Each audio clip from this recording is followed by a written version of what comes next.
আমরা দ্বিতীয় স্বাধীনতা পেয়েছি। সেই শহীদদের রক্তের মর্যাদা দিতে হলে ঐতিহাসিক জুলাই সনদের আইনগত ভিত্তি দিতে হবে। না হলে যারাই যায় লঙ্কা তারাই হয় রাবণ। এই 54 বছর আমরা দেখি নাই বিগত দিনের কোন সরকার কোন ওয়াদা বাস্তবায়ন করেছে। সুতরাং নির্বাচনের আগেই জুলাই সনদের আইনগত ভিত্তি দিতে হবে। এরপরে নির্বাচন, না হয় গণভোট দিতে হবে।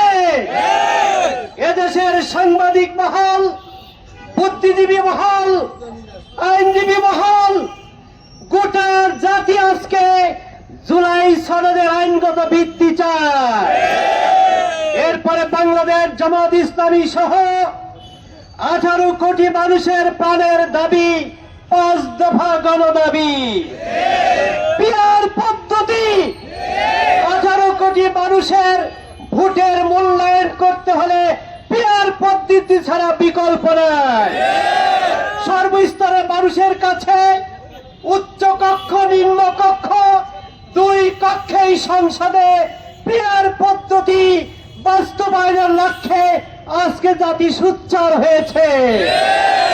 অবশ্যই আগামী ফেব্রুয়ারি মাসে নির্বাচন হবে, আর সেই নির্বাচনের পূর্বে 2 কক্ষে পিয়ার পদ্ধতি অনুমোদন করতে হবে। জুলাই সদনের আইনগত ভিত্তি দিতে হবে। আমরা এদেশের রাজনৈতিক জমিদারি এদেশের মানুষ আর চায় না। ভোট দখল, কেন্দ্র দখল, দিনের ভোট রাতে, আর ভোটার ছাড়া নির্বাচন 18 কোটি মানুষ আর হতে দিবে না। এখন মানুষ ভোট কেন্দ্র পাহারা দিবে, ভোট পাহারা দিবে। এই ভোট কেন্দ্র দখলের রাজনীতি চিরতরে বন্ধ করার জন্যই পিয়ার পদ্ধতি। 10টা হুন্ডা, 20টা গুন্ডা, নির্বাচন ঠান্ডা, এই তরিকা চিরতরে বন্ধ করার জন্য। সুতরাং অবিলম্বে 2 কক্ষেই পিয়ার পদ্ধতি চালু করতে হবে। অবশ্যই নির্বাচনের আগে মানবতা বিরোধী, মানুষ হত্যাকারী, ফ্যাসিবাদী সরকারের বিচার দৃশ্যমান করতে হবে। অবিলম্বে ফ্যাসিবাদের দূষর 14 দলের জাতীয় পার্টি সহ 14 দলের সমস্ত কর্মকাণ্ড নিষিদ্ধ করতে হবে।